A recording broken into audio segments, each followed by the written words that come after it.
চাইছি বলতে করছি, যেটা সজল বলল যে কোনো ক্রাইসিস নেই, এটা তৈরি করা, লোক দেখানো এবং মমতাদির ভাষায় বললে ম্যানমেড।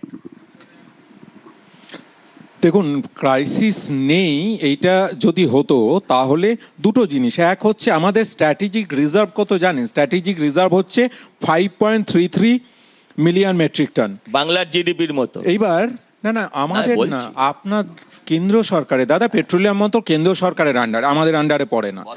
আচ্ছা, তো 5.33 মিলিয়ন মেট্রিক টন হচ্ছে স্ট্র্যাটেজিক রিজার্ভ, যেটা আমরা 2015 সাল থেকে মেনটেন করছি। এই মুহূর্তে দাঁড়িয়ে সেইটার 77% আমার কাছে এই যুদ্ধ শুরু হওয়ার আগে অবধি 77% ছিল। কেন 77% ছিল? এটা আরো বাড়ানোর কথা। এমনিতেই যখন দেখছি যে এই দিকের এরকম অবস্থা চলছে, সেটা বাড়ানোর কথা, তার জায়গায় সেটাকে অলরেডি কমিয়েছি। এক, দ্বিতীয় কথা, নমস্তে ট্রাম্প হাউডি মোদি করে ইলেকশন জেতা যায়, কিন্তু সেখানে বিদেশ নীতিতে সমস্যা হয়। সেটা করে রাশিয়ার থেকে আজকে ট্যারিফের ভয়ে রাশিয়ার থেকে বেশি দামে তেল কিনতে হচ্ছে। থার্ড হচ্ছে, ধরুন এত কিছুর পরেও মেনে নিলাম যে এত কিছুর পরেও আমরা কিচ্ছু জানতাম না। কেন জানতেন না? তাহলে মন্ত্রক চালাচ্ছেন কেন?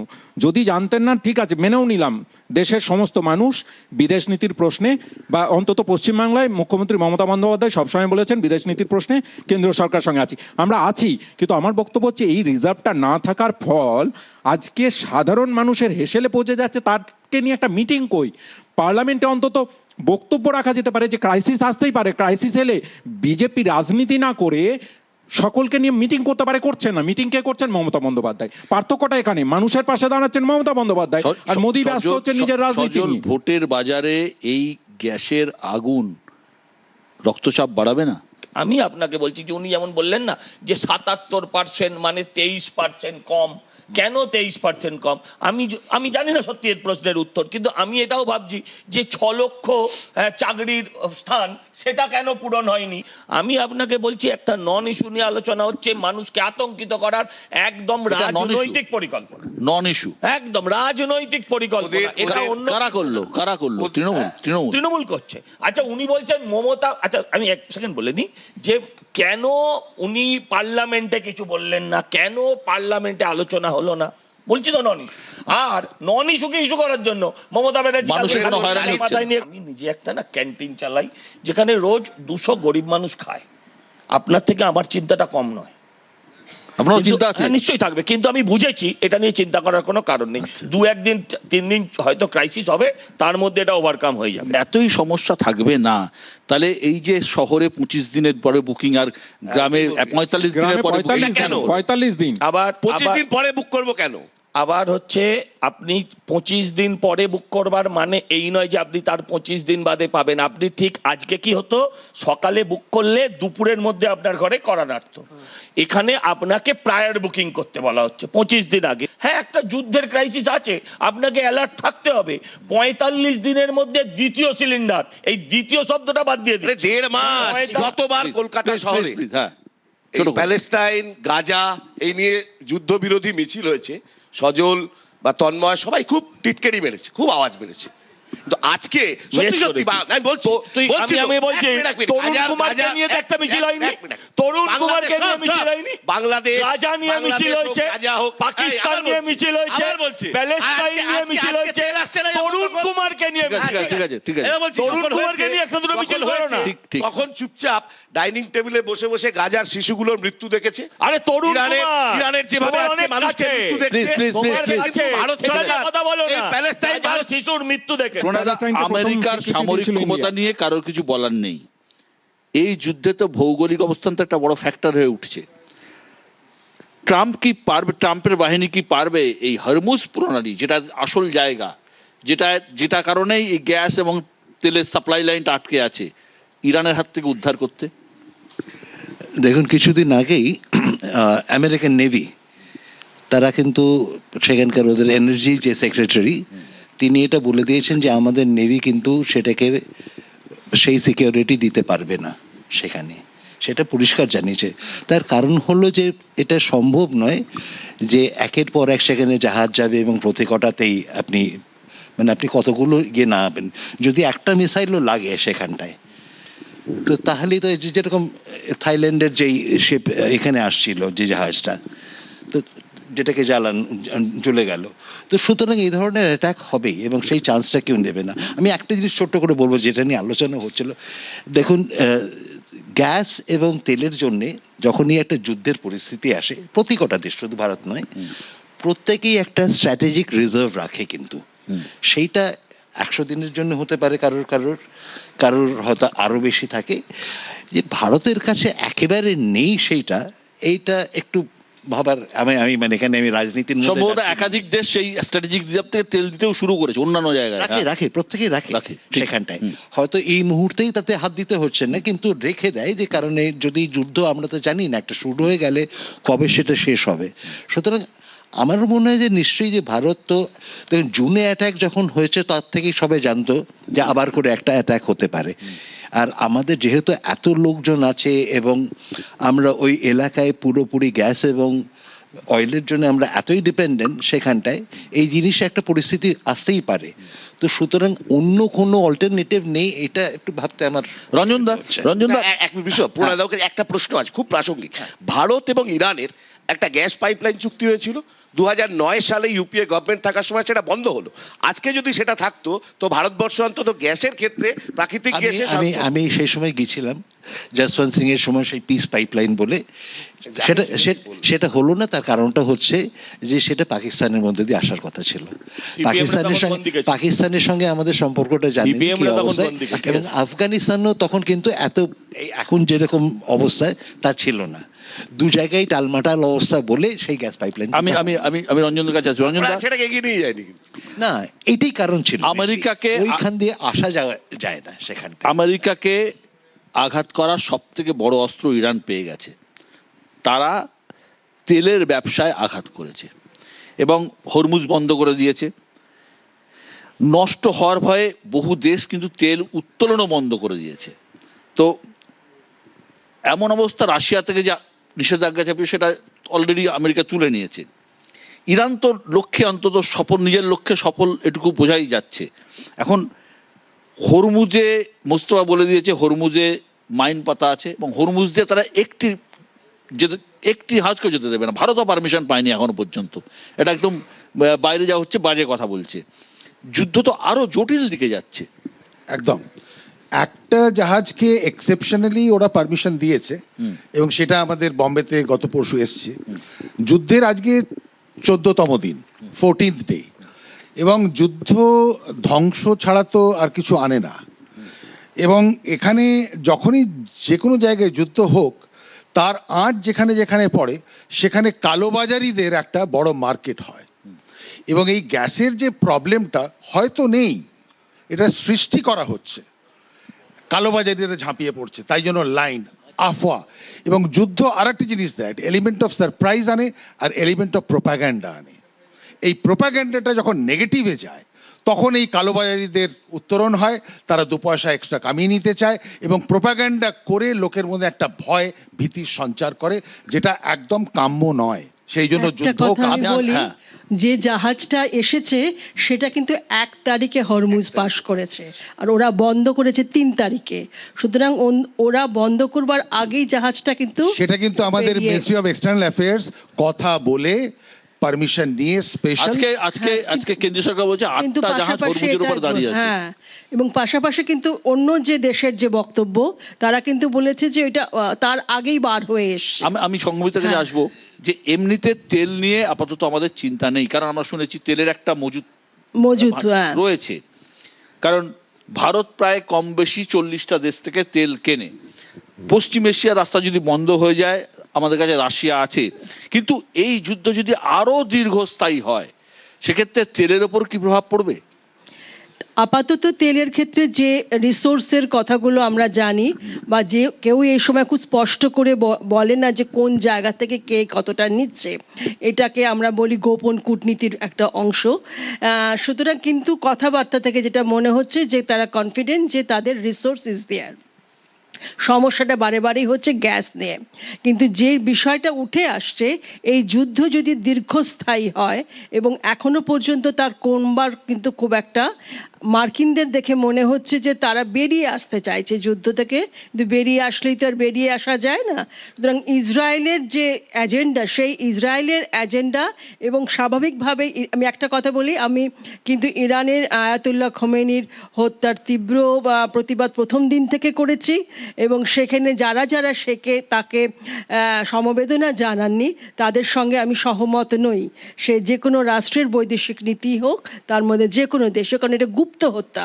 আমি প্রথম দিন থেকে এটা বলছি, শুধু সার্বভৌমত্বের প্রতি আক্রমণ নয়, এই আক্রমণের যে ধরন, মোসাদের যে টিপিক্যাল ভাবে যেভাবে মারা হয়েছে, যে লোকেশন আইডেন্টিফিকেশন করে, পুরো সার্বভৌমত্বের ধারণা 1945 সালের পরে যে ধারণার ওপর দাঁড়িয়ে রয়েছে আন্তর্জাতিক রাজনীতি, তার ওপর আঘাত। সুতরাং আমি কিন্তু সেটা মনে করছি না যে আমাদের দেশের সিকিউরিটির লোকজনের জন্য এটা সঠিক। দ্বিতীয় প্রশ্ন হলো যে হ্যাঁ, এই যুদ্ধ চললে কিন্তু সমস্যা অবশ্যই দেখা দেবে। আমি জানি না আমাদের সরকার, নিশ্চয়ই আমি আশা করব যে তারা এই নিয়ে চিন্তা ভাবনা করছেন এবং অল্টারনেটিভ রিসোর্স তারা কিছু করবেন, এবং এইমাত্র সেই রাজনৈতিক যারা সরকারে রয়েছেন তাদের যে রাজনীতির লোকরা অধিকাংশ সেখানে রয়েছেন, তারা বলছেন, অ্যাসিওর করছেন। কিন্তু সরকার যেভাবে অ্যাসিওর করেছেন পার্লামেন্টে, আমি সেটার উপর বেশি আস্থা রাখবার চেষ্টা করছি। যদিও দুর্ভাগ্যজনকভাবে আন্তর্জাতিক রাজনীতিতে এমন কিছু কিছু জিনিস উঠে আসছে, সেগুলো থেকে আমার মনে হচ্ছে নৈতিকতার একটা থেকে সরে আসার একটা জায়গা রয়েছে। সুতরাং সেই জায়গাটা কিভাবে আমাদের সরকার দেখছে আমি সত্যি আমি আমি আমি সজলের কাছে আসবো, আগে দুজনের প্রশ্ন নিয়ে নিই। সেটা হচ্ছে চন্দন এবং তন্ময়, ভোট দরজায় কড়া নাড়ছে। পুরস্কার দিয়ে কি লাভ হলো? না না, সান্ত্বনা নয়, দুজনেই তো বলবেন আপনার বিরুদ্ধে, এই জন্য আপনাকেই লাস্টে বলতে হবে। ভোট দরজায় কড়া নাড়ছে, এই যুদ্ধ, এই তেলের সংকট এখনো আসেনি, আসতে পারে, গ্যাসের সংকট, যদিও সজল বলছেন সংকট নেই, ভোটে কতটা প্রভাব ফেলবে? দেখুন, ভোটে তো সামগ্রিকভাবে এটা প্রভাব ফেলবেই, কারণ আমরা মন্দির নিয়ে রাজনীতি করেছি, এখন মন্দিরে প্রসাদও নাকি কমে যাচ্ছে সব জায়গায়, কারণ গ্যাসের অভাব হচ্ছে। কিন্তু বিপদটা হচ্ছে যে সত্যি সত্যি দেখুন, যখন পৃথিবীতে যুদ্ধ, ভেনিজুয়েলার রাষ্ট্রপতিকে রাত্রিবেলা তুলে নিয়ে চলে গেল, গোটা পৃথিবীতে কেউ কিছু বলবে না, মোদি চুপ। ভারতবর্ষে এটা রাষ্ট্রগুরু চিনি চুপ থাকবেন, কিন্তু কোনো প্রতিবাদ করবেন না।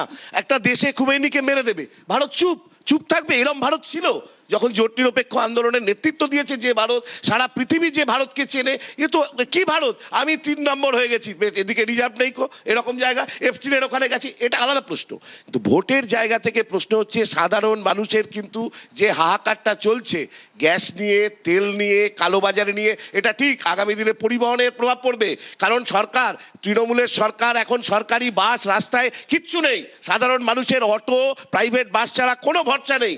তার মধ্যে তারা যেই তেলের দাম 1 টাকা বাড়লেও বাস ভাড়া বাড়ানোর জন্য মুখিয়ে আছে, লোকের উপরে প্রভাব পড়বে। ফলে বাস ভাড়া বাড়ুক আর যাই বাড়ুক, বিজেপি কিন্তু অপরিকল্পিতভাবে মানুষকে এই জায়গায় তন্ময়, নিশ্চিতভাবে যেহেতু সামনেই নির্বাচন, দুটো গুরুত্বপূর্ণ ঘটনা আমি আমার রাজ্যের প্রেক্ষিতে এবার বলছি, দুটো গুরুত্বপূর্ণ ঘটনা ঘটে গেছে।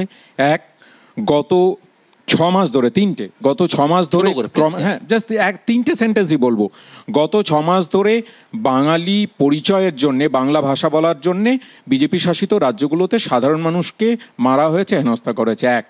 দ্বিতীয় হচ্ছে এসআইআর, গায়ের জোরে নির্বাচন কমিশনকে বিজেপির বি টিম বানিয়ে মানুষকে লাইনে দাঁড় করিয়ে, এখনো 60 লক্ষ মানুষ জানেন না তাদের কি ভবিষ্যৎ, আর তার উপর মরার ওপর খাড়ার ঘায়ের মতো এসে পড়েছে বাড়ির রান্নার যে জায়গা, সেই জায়গাতেও হাত পড়েছে। সুতরাং সাধারণ মানুষের, প্রত্যেকটা মানুষের ক্ষোভ নিশ্চিতভাবে গণতান্ত্রিক উপায়ে আর কিভাবে দেওয়া যায়, সংসদীয় গণতন্ত্রে ব্যালটের মাধ্যমেই দেওয়া যাবে, এবং ব্যালটের প্রভাব পড়বে, ব্যালটের প্রভাব পড়বে না। এখন প্রথমত ব্যালট নেই, এখন ইভিএম। দ্বিতীয় কথা হচ্ছে খোমেইনির মৃত্যুতে সবাই খুব শোকাতুর, কিন্তু খোমেইনির হাতে 3 মাস আগে 12-14 হাজার বিশেষ করে মহিলাদের পিটিয়ে খুন করা হয়েছিল।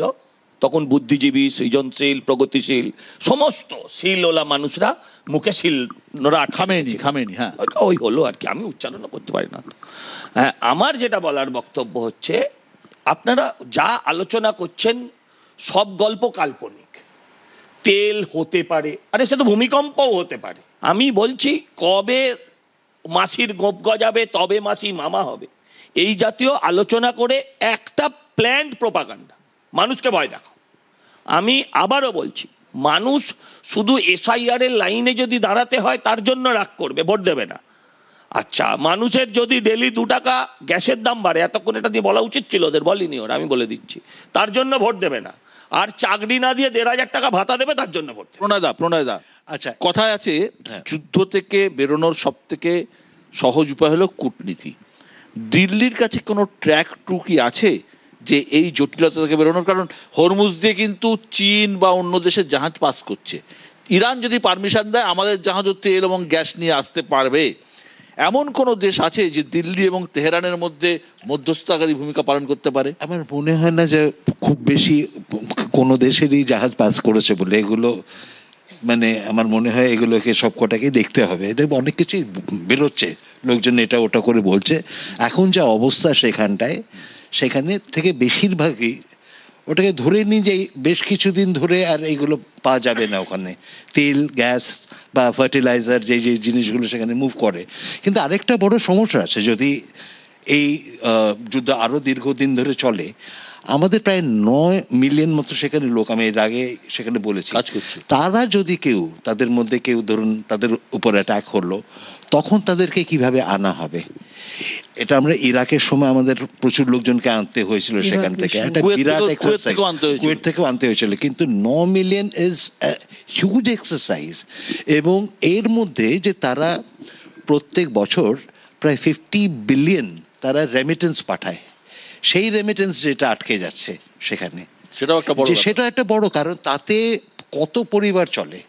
এক একটা যে যারা কাজ করতে যাচ্ছে তারা যে টাকাটা ফেরত দিচ্ছে এখানে পাঠায়, সেই টাকা দিয়ে এতগুলো পরিবার আমি চলে এই জায়গা থেকেই রঞ্জন দাকে যে আসবো। সেটা একটা বড়।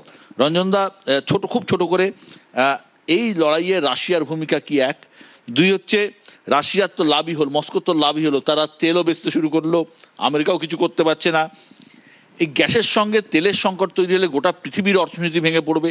যেটা প্রণয়দা বললো যে যারা আমাদের কাজ করছেন ওখানে তাদের তো আয়ের উপর তো এখানে অনেকে নির্ভরশীল। শুধু তাই নয়, গোটা ট্যুরিজম ইন্ডাস্ট্রি, ধরুন এমিরেটস, এতিহাদ বা এই কাতার, এরা তো গোটা পৃথিবীর পরিবহন ব্যবস্থার, বিমান পরিবহনের প্রায় 80% নিয়ন্ত্রণ করে। সুতরাং এই পুরো সিস্টেমটা ভেঙে পড়বে। ভবিষ্যৎ কি দেখতে পাচ্ছেন? দেখুন, রাশিয়া তো খুব খুশি, এবং রাশিয়া এই জন্য খুশি যে আমেরিকার যত রিসোর্স ডিপ্লিট হবে তত রাশিয়ার শক্তিটা বাড়বে। চীনের ভূমিকা? চীনেরও ভূমিকা। চীন এই যে মুস্তাফা বলার পরে 1 ঘন্টা পরে চীনের একটা অফিসিয়াল স্টেটমেন্ট এসছে, যেখানে চীন এটাকে স্বাগত জানিয়েছে। স্বাগত জানিয়েছে। চীন বলেছে যে আমেরিকার এই যে হস্তক্ষেপ, এটা করা উচিত হয়নি, এবং ইরান ভালো করে জানে যে যদি এই অসম যুদ্ধটা চলতে থাকে, চীন এবং রাশিয়া দুজনেই এদের হেল্প করবে। এটাকে বাংলায় বলে বৈশ্বিক শক্তির মৌলিক পুনর্গঠন, যেটা মানে ফান্ডামেন্টাল রিস্ট্রাকচারিং অফ গ্লোবাল পাওয়ার। এই দিকে হয়তো আমরা এগোতে পারি। হ্যাঁ, আমার মনে হয় না, কারণ চীনের এখন সবচেয়ে বড় প্রায়োরিটি যেটা, সেটা হচ্ছে যে চীনের প্রেসিডেন্ট শি জিনপিং এর সঙ্গে ডোনাল্ড ট্রাম্পের যে মিটিং এই মাসের শেষে নইলে এপ্রিলের শুরুতে হবে, এবং দুই দেশই সেই দিকে তাকিয়ে আছে যে সম্পর্ক কিভাবে আমরা নর্মালাইজ করতে পারবো এই মিটিং এর পরে, বিশেষ করে বাণিজ্যিক বা অর্থনৈতিক দিক থেকে। সেগুলো দুটো দেশকেই হেল্প করবে। আমার মনে হয় না চীন এমন কিছু করবে সেখানে, কারণ ইরান খুব বড় একটা ইন্টারেস্ট নয়। চীনের ইন্টারেস্ট অনেক বেশি আরব দেশের উপর, যেখানে সেখানে যে ধরনের ইনভেস্টমেন্ট Market, চীন করে রেখেছে, ইনক্লুডিং ইসরায়েল। এটা আমরা হয়তো অনেকেই জানি না, ইসরায়েলে তারা লাইট ট্রেন বানিয়েছে, সেখানটায় মেট্রো রেল বানাচ্ছে, তাদের পোর্ট বানাচ্ছে। সুতরাং চীনের সেখানে বিনিয়োগ অনেক অনেক বেশি। চীনের মেইন কনসার্ন হচ্ছে সেইখানটায় সেইগুলোতে আঘাত না পড়ে। একদম একদম একদম একদম। আমার সেখানে হাতে পড়ে রইল কি? জাস্ট টু অ্যাড হাতে গ্যাস টু আছে হোয়াট নাকি? প্রণয় সেজ, সেখানে কিন্তু ইরান একটা ওপেন অফার দিয়েছে যে রাশিয়া এবং চায়নার সামরিক ঘাঁটি আমার দেশে করতে দেবো, যেটাতে কিন্তু চীন রাশিয়া দুজনে রাজি হবে। এটা কিন্তু একটা বিরাট বড় মানে মাথা ব্যথা হবে আমেরিকার জন্য। একদম একদম। যাই হোক, আমাদের মাথা ব্যথা কিন্তু এখন এই মুহূর্তে একটাই, সেটা হচ্ছে গ্যাস এবং তেল। আমাদের সাধারণ মানুষের চাহিদা খুবই কম, এবং যেহেতু পশ্চিমবঙ্গের দুয়ারে ভোট, সেহেতু আরো সমস্যা, সজল যতই বলুক না কেন একটা তো প্রশ্ন থেকেই যাচ্ছে যে কয়েকদিনের মধ্যে ভোট অ্যানাউন্স হয়ে গেলে কি হবে কি হবে না। এটুকুই চাই যে যত দ্রুত এই যুদ্ধ থামুক এবং কোনো না কোনো উপায়ে গোটা পৃথিবী শান্ত হোক, কিন্তু যেভাবে চলছে পাকিস্তান, আফগানিস্তান, ওদিকে পশ্চিম এশিয়া জুড়ে এই আগুন যত দ্রুত কমে আসে সেটাই আমাদের